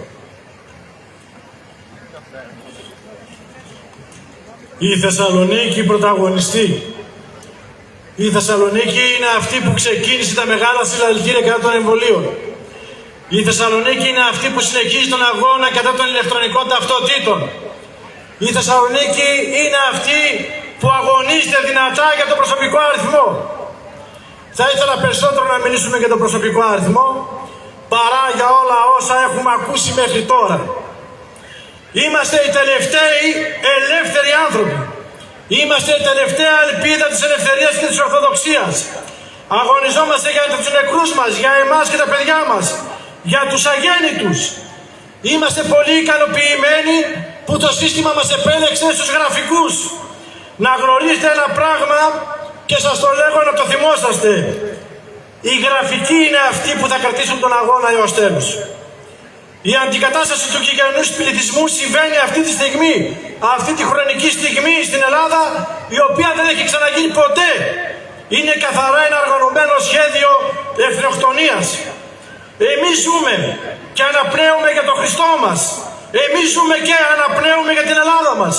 Εμείς ζούμε και αναπνέουμε για την ελευθερία μας. Εμείς ζούμε και αναπνέουμε για την Ορθοδοξία μας. Εμείς ζούμε και αναπνέουμε για τη μέρουσα ζωή μας. Εμείς αναπνέουμε για τους αγωνιστές μας, τους Αγίους, για την Παναγία, για την ελευθερία των παιδιών μας και να μας δοθεί ευκαιρία στο τέλος, στο σταυρό του μαρτυρίου, να πούμε κι εμείς «Μνήσθητη μου Κύριε τη βασιλεία σου». Αυτός ο ομολογιακός λόγος έπρεπε να λεχθεί σήμερα και δεν λέγεται. Όλα τα υπόλοιπα τα γνωρίζουμε. Ξέρουμε ότι έχουμε να κάνουμε με προδότες. Ξέρουμε ότι έχουμε να κάνουμε με μασόνους. Ξέρουμε ότι έχουμε να κάνουμε με καθάρματα της πολιτικής μας. Εγώ προσωπικά δεν εμπιστεύομαι με κανένα πολιτικό πλέον. Γι' αυτό θα συνεχίσουμε τον ανέμδοτο αγώνα μας. Θα συνεχίσουμε να σηκώνουμε τον λάβαρο της ελευθερίας μας. Θα συνεχίσουμε να σηκώνουμε την τιμή της πατρίδος μας και της Ορθοδοξίας μας. Ζει Κύριος ο Θεός μας! Ζήτω η Ορθοδοξία! Χριστός Ανέστη! Χριστός Ανέστη! Δεν άκουσα. Χριστός Ανέστη! Έτσι ακριβώς, σε αυτό που είπα προηγουμένως, κατά που το δει ο αδερφός, εξαιρούνται οι παρόντες. Έχουμε μεγάλο αγώνα μπροστά μας, αδέρφια. Έχουμε έναν αγώνα και θα πρέπει να πω κάτι για το προσωπικό αριθμό που μου ζητήθηκε προηγουμένως, να μην το αναφέρω γιατί κάποιοι ενοχλούνται. Προσωπικός αριθμός είναι παγκόσμιος για όλους τους πολίτες της γης. Αύριο μεθαύριο δεν θα υπάρχουν ταυτότητες. Ούτε ταυτότητες, ούτε κάρτες, ούτε πιστωτικές.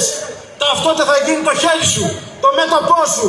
Ο προσωπικός αριθμός θα δοθεί σε μορφή QR code και θα σε σκανάρουν σαν τα πατατάκια σε όπου πηγαίνεις.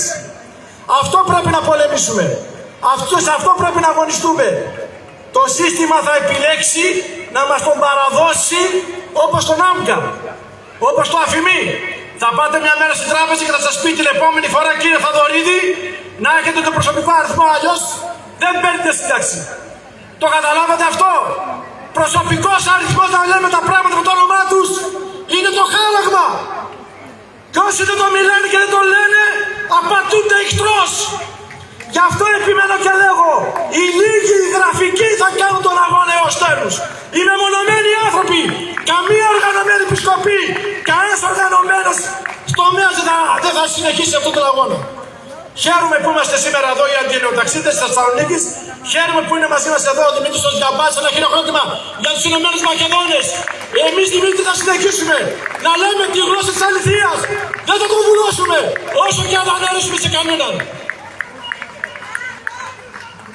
Έτσι ακριβώς, Ελλάδα σημαίνει Ορθοδοξία!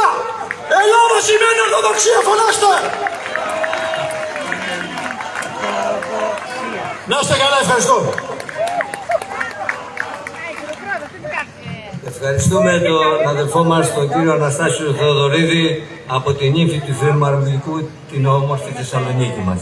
Και τώρα παρακαλώ στο βήμα να υποδεχτείτε τον καθηγητή ποινικού δικαίου του Πανεπιστημίου, τον κύριο Βαθιώτη Κωνσταντίνο, με ένα θερμό χειροκρότημα, που έχει δώσει αγώνες και είναι ανεξάρτητος νομικός και έχει αποκαλύψει όλα αυτά που γίνονται και παραβιάζουν το Σύνταγμά μας. Ελάτε κύριε Βαθιώτη.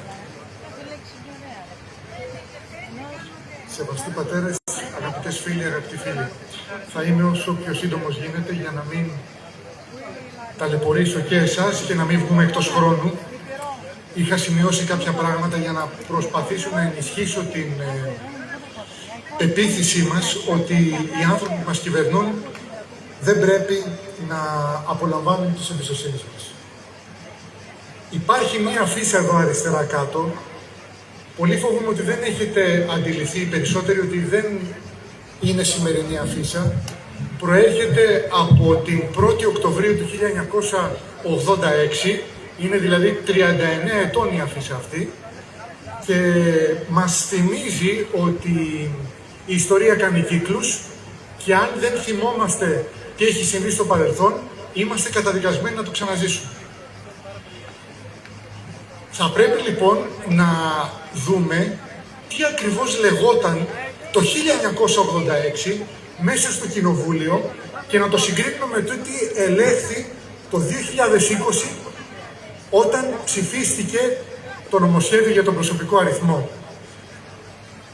Έκανα μια μεγάλη έρευνα 2 ετών περίπου την οποία αποτύπωσε σε ένα βιβλίο που κυκλοφόρησε πριν από λίγες ημέρες με τίτλο «Από τον εμβολιασμό στην αριθμοποίηση των ζωανθρώπων και στο βάθος τσιπάρισμα». Συντάσσομαι επομένως με όλες τις προηγούμενες φωνές που υποστήριξαν κάτι αντίστοιχο. Εκεί θα διαβάσετε αναλυτικά όσα θα σας πω τώρα εντάχει. Ο εισηγητής της αξιωματικής αντιπολιτεύσεως της Νέας Δημοκρατίας τότε ήταν ο Στυλιανός Μπλέτσας. Και γύρισε και είπε στον Κουτσόγιοργα, ο οποίος προσπάθησε τότε μέσα σε 3 ημέρες και τα κατάφερε να ψηφίσει το νομοσχέδιο για τον πρόγονο του προσωπικού αριθμού που τότε λεγόταν ενιαίος κωδικός αριθμός Μητρώου. Γυρίζει λοιπόν και λέει ο Μπλέτσας στον Κουτσόγιοργα και στους υπόλοιπους βουλευτές του ΠΑΣΟΚ: κυρίες και κύριοι συνάδελφοι, ολόκληρο το νομοσχέδιο είναι ένα άρθρο. Είναι ένας θεσμός κρυμμένος πίσω από αθώες διατάξεις, οι οποίες απαλύνουν τον γραφειοκρατικό φόρτο, πατάσουν τη γραφειοκρατία και διευκολύνουν τον Έλληνα πολίτη στη σχέση του με το δημόσιο. Αν ήταν έτσι, η Νέα Δημοκρατία δεν θα είχε καμία αντίρρηση. Θα σηκωνόμουν σαν εισηγητής, θα έλεγα συμφωνώ και στην κατάρθρο συζήτηση θα προσκομίζαμε ενώπιον σας βελτιωτικές προτάσεις. Δεν πρόκειται όμως περί αυτού, είπε ο Μπλέτσας τότε. Το νομοσχέδιο εισάγει το ηλεκτρονικό φακέλωμα. Ξέρω ότι οι λέξεις και οι όροι αυτού του είδους και αυτής της διατύπωσης μπορεί να προκαλέσουν αντίδραση. Μπορεί να θεωρούνται απίστευτες και αναξιόπιστος, έλεγε ο Μπλέτσας. Μπορεί κάποιος συνάδελφος να πει όχι δα. Θα μου επιτρέψουν οι συνάδελφοι να επικαλεστώ την προσοχή τους και να πω: την ορολογία ηλεκτρονικό φακέλωμα για το νομοσχέδιο δεν τη σκέφτηκα εγώ ίδιος. Το ηλεκτρονικό φακέλωμα που εισάγεται προς ψήφιση με τη φιλοδοξία να αποσπάσει θετική ψήφο είναι όρος που επικαλούνται τα Νέα. Εφημερίδα ακρεφνώς φιλοκυβερνητική, πασοκική και μεγάλης κυκλοφορίας. Τότε τα Νέα επρόσκυντο στο ΠΑΣΟΚ. Σήμερα είναι μητσοτακική εφημερίδα. Ο κύριος Μητσοτάκης ελέγχει σχεδόν το σύνολο του ημερήσιου και κυριακάτικου τύπου. Όπως ελέγχει και σχεδόν όλους τους δικαστές. Υπάρχουν κάποιες λαμπρές εξαιρέσεις. Αλλά η δικαιοσύνη δυστυχώς δεν είναι ανεξάρτητη. Στον ανάποδο κόσμο είναι απολύτως εξαρτημένη. Ο κυβερνητικός εκπρόσωπος, ο Μιχάλης Παπακοσταντίνου, πάλι από τη Νέα Δημοκρατία, τι είχε πει? Δεν μπορεί να κάνει λάθος ο δικός σας τύπος. Δεν μπορεί να κάνουν λάθος τα Νέα, το Βήμα, η Ελευθεροτυπία, η Αυγή, το Αντί. Όλοι τους κάνουν λάθος. Όλοι τους εκφράζουν τους κινδύνους για το ηλεκτρονικό φακέλωμα. Δεν χρειάζεται να σας πω για το βιβλίο του Όργουελ το 1984, τρομακτικό πραγματικά, έλεγε ο Παπακοσταντίνου, που δείχνει πού μπορεί να φτάσει η πληροφορική. Ξέρετε, κύριε Υπουργέ, λέει ο Παπακοσταντίνου στον Τσοχατζόπουλο, τι σημαίνει μεταβολή του προσώπου σε αριθμό? Κύριε Υπουργέ, δεν θα λέγεστε κύριος Τσοχατζόπουλος. Θα λέγεστε 25, 56, 77, 892. Το ίδιο θα είμαστε όλοι μας. Και αντιλαμβάνεστε ότι αυτό το σπάσιμο της προσωπικότητας δεν μπορεί να συμβιβάζεται με αυτό που λέτε και που δέχομαι ότι υπάρχει σε όλη την αίθουσα, δηλαδή τη δημοκρατική μας ευαισθησία. Ακολούθησε μια επισήμανση εκ μέρους του Μιχάλη Παπακοσταντίνου που είναι ιδιαιτέρως επίκαιρη 39 χρόνια μετά. Στη διάταξη που εισάγεται, ο πολίτης παρέχει πληροφορίες για τον εαυτό του. Οι πληροφορίες αυτές για ορισμένους μπορεί να είναι και απόρριτες. Το κράτος νομίζει ότι πρέπει να τις έχει αυτό. Το κράτος τις επεξεργάζεται και έτσι ο πολίτης απογυμνώνεται, απαλλάσσεται από τα ρούχα του. Γι' αυτό επικράτησε ο όρος γυμνός πολίτης. Γνωρίζουν τα πάντα για αυτόν. Ο Δημήτρης Σιούφας από τη Νέα Δημοκρατία πάλι είχε πει ότι το νομοσχέδιο είναι ψευδεπίγραφο και αρνούμε να το ψηφίσω.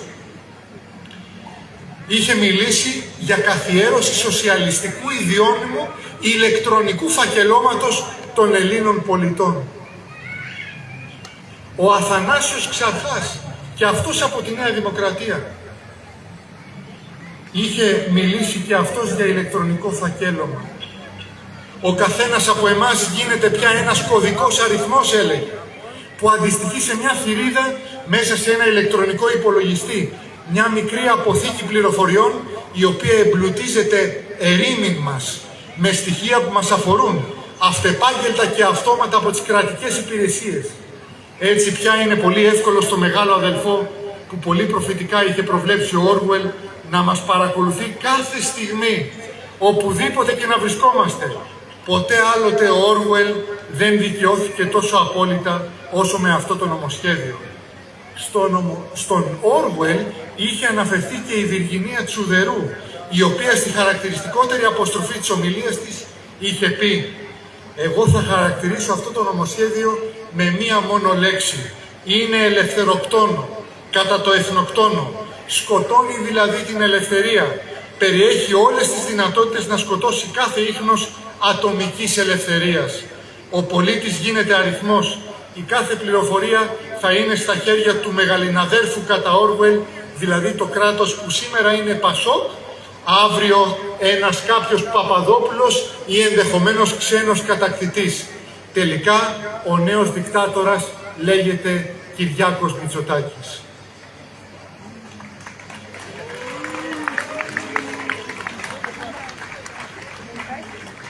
Άλλο ένα τελευταίο παράδειγμα για να δείτε πώς πάθαμε αμνησία. Νικόλαος Κατσαρός, και αυτός από τη Νέα Δημοκρατία. Τι έλεγε το 1986? «Αισθάνομαι πραγματικά την ανάγκη να βροντοφωνάξω όχι σε αυτό το ηλεκτρονικό φακέλωμα του ελληνικού λαού». Και είχε κλείσει την ομιλία του με αναφορά στον Χίτλερ. Σκεφτείτε, κύριε Υπουργέ, αν υπήρχε ο ΕΚΑΜ στα χέρια του Χίτλερ, από τα στρατόπεδά του δεν θα είχε γλιτώσει ούτε ένας Εβραίος, γιατί θα είχαν τη δυνατότητα, προσθέτοντας κάποια στοιχεία στον κωδικό αριθμό του κάθε Εβραίου, να ξέρουν ποιος είναι Εβραίος και πού κατοικεί. Σε αντίθεση λοιπόν με όσα ακούστηκαν στη συζήτηση για τον πρόγονο του προσωπικού αριθμού το 1986, στην αντίστοιχη συζήτηση του 2020, οι πάσχοντες από ακούσια ή εκούσια αμνησία βουλευτές της Νέας Δημοκρατίας ύμνησαν τον προσωπικό αριθμό. Δεν θέλω να σας κουράσω με το τι είπαν. Αντέγραψαν την επιχειρηματολογία του Κουτσόγιοργα, του Τσοχατζόπουλου και όλων των βουλευτών του ΠΑΣΟΚ που τελικά κατάφεραν να ψηφίσουν τον πρόγονο του προσωπικού αριθμού. Είναι χαρακτηριστικό ότι ψηφίστηκε ο πρόγονος του προσωπικού αριθμού, ο ΕΚΑΜ, αλλά δεν εφαρμόστηκε ποτέ. Και ξέρετε γιατί δεν εφαρμόστηκε? Γιατί ξέσπασε το σκάνδαλο του Κοσκοτά και άλλαξε η κυβέρνηση και ήρθε ο Κωνσταντίνος Μητσοτάκης και κατήργησε τον τότε προσωπικό αριθμό. Δείτε τι συμβαίνει σήμερα. Ένα άλλο μεγάλο σκάνδαλο του ΟΠΕΚΕΠΕ. Λέτε να οδηγήσει και αυτό την κυβέρνηση στην κόλαση και να γλιτώσουμε από την κόλαση του προσωπικού αριθμού.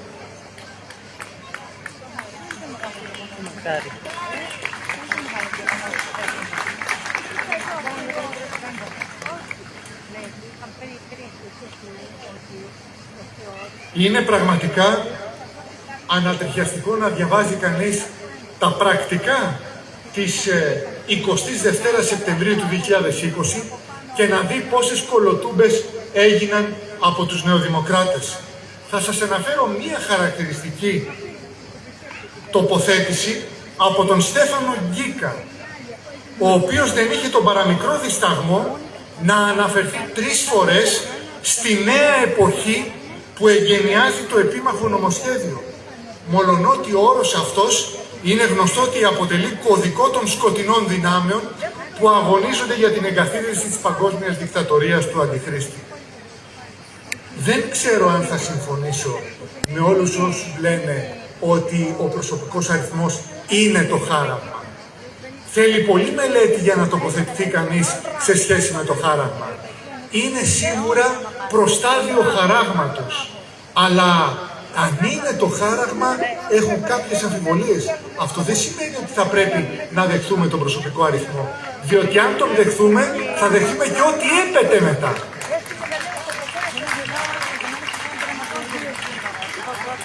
Δεν είμαστε εδώ για να φοβίζουμε τους πολίτες. Τους πολίτες τους φοβίζουν οι νεοδημοκράτες. Εμείς θέλουμε να έχουμε πολίτες ενημερωμένους και σε επαγρύπνηση. Γι' αυτό λοιπόν διαβάζουμε τι είχε λεχθεί το 1986, διαβάζουμε εάν υπάρχουν βιβλία τα οποία ταύτιζαν τον ΕΚΑΜ και τώρα τον προσωπικό αριθμό με το χάραγμα ή με το προστάδιο του χαράγματος. Δεν πρέπει να είμαστε ποτέ απόλυτοι. Υπάρχει προστάδιο, κύριε Θοδωρίδη. Υπάρχει προστάδιο. Διαβάστε τις γραφές, διαβάστε τα βιβλία. Μην είστε τόσο απόλυτος. Σας παρακαλώ πολύ. Σας παρακαλώ πολύ. Ο αριθμός αυτός μπορεί περίφημα να χρησιμοποιηθεί για το χάραγμα. Αλλά δεν νομίζω ότι είναι το χάραγμα. Μην τρομάζουμε τους πολίτες. Δεν είστε ο κάτοχος της απόλυτης αλήθειας. Να έχουμε αμφιβολίες. Διαβάζουμε συνεχώς τα πάντα. Διότι αν διαψευστείτε, μετά θα μας κοροϊδεύουνε. Θα ήθελα να είμαστε προσεκτικοί λοιπόν.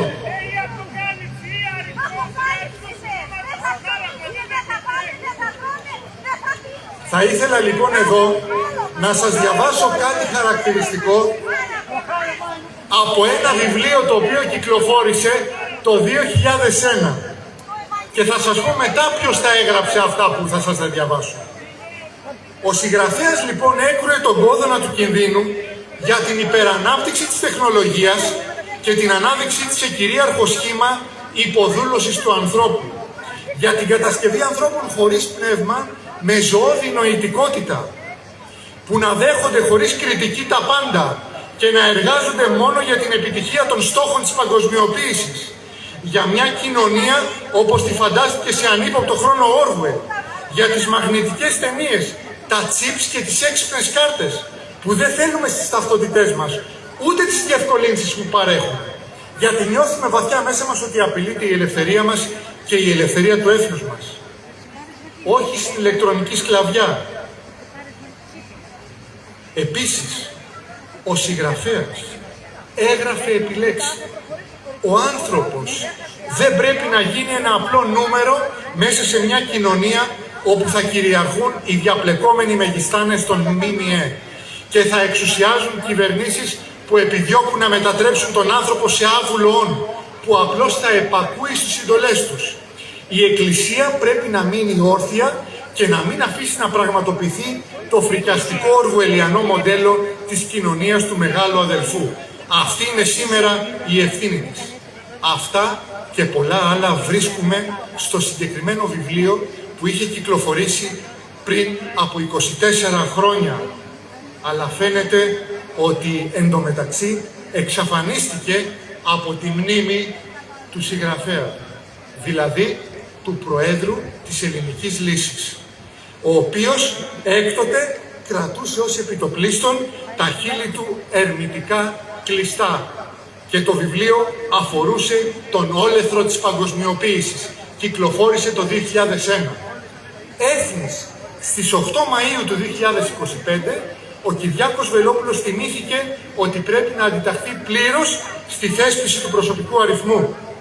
Η προφανώς καιροσκοπική δήλωσή του είχε ως εξής: επειδή έχουμε κάνει πολλές επαναχωρήσεις και υποχωρήσεις στην αντιδημοκρατική πολιτική της Νέας Δημοκρατίας και την αυταρχική επιλογή της για υποχρεωτικότητες, λέμε ξεκάθαρα ότι η ελληνική λύση στο θέμα του προσωπικού αριθμού δεν είναι με το προαιρετικό.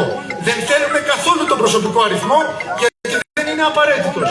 Και τότε για ποιο λόγο ψήφισε η ελληνική λύση το προσωπικό αριθμό το 2020.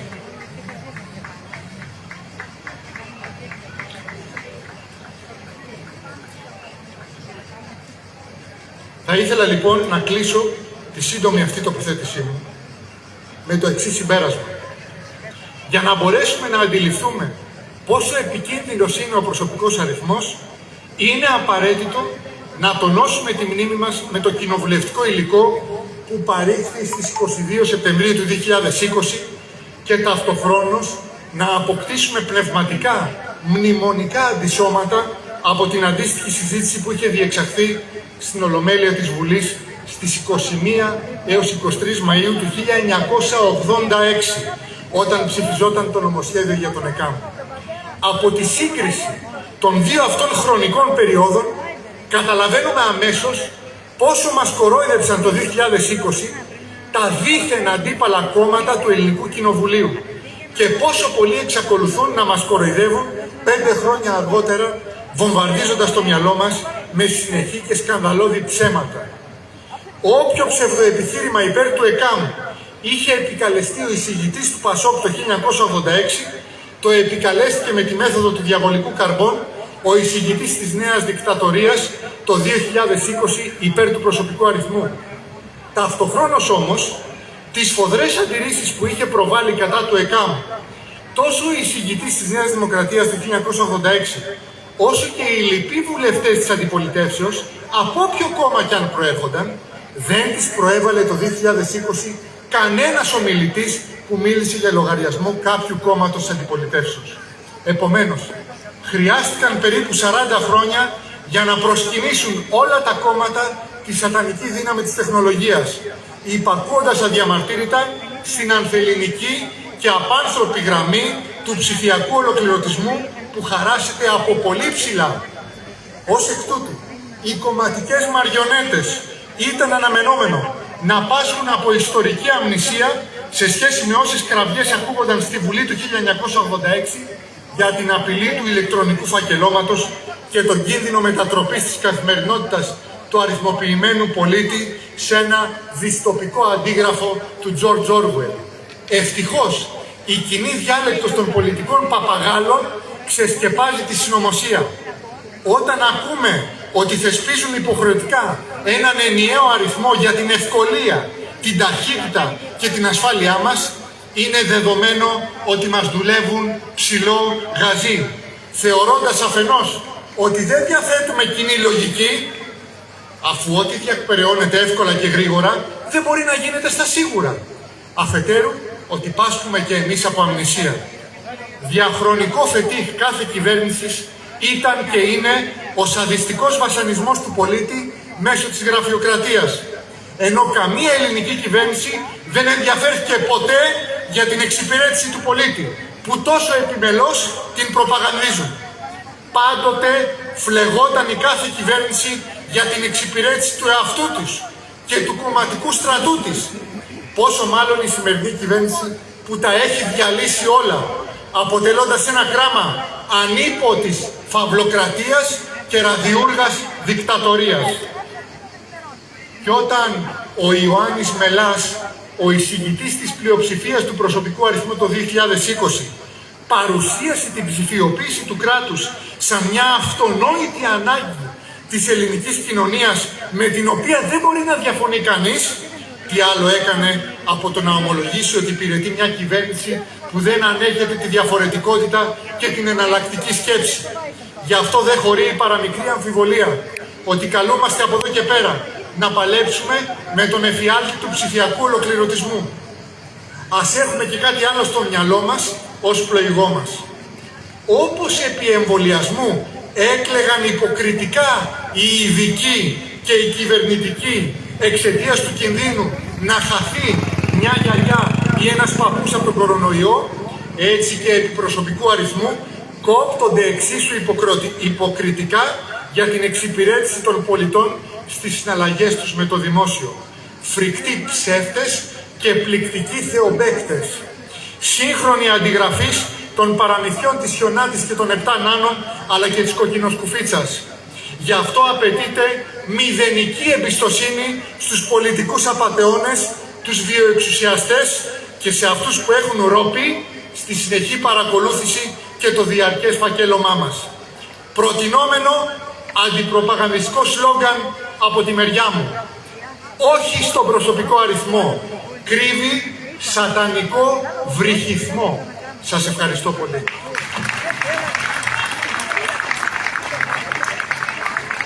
Ευχαριστούμε τον κύριο Βαθιώτη Κωνσταντίνο για την τόσο εμπεριστατωμένη από τη δική του πλευρά την νομική που είχε ακριβώς την ανάλυση, την εξειδίκευση, έτσι ακριβώς όπως μας ανέλυσε την πολλή αυτοί που εκμεταλλεύονται αυτοί οι ίδιοι που καταπατούν τους νόμους του ελληνικού συντάγματος. Τον ευχαριστούμε ιδιαιτέρως.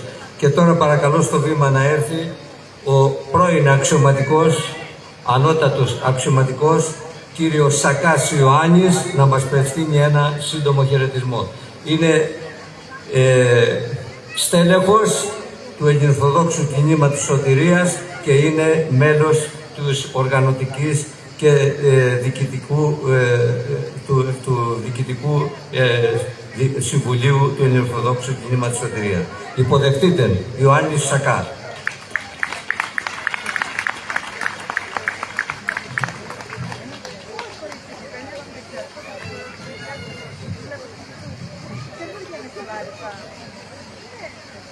Σεβαστοί πατέρες, αγαπητοί μου αδελφοί, συμπατριώτες Έλληνες, παιδιά της Ορθόδοξης Ελλάδας, φίλοι σταυρωμένοι αλλά όχι νικημένοι, πόσα ακόμα θα ανεχθούμε, πόσα ακόμα θα υπομείνουμε?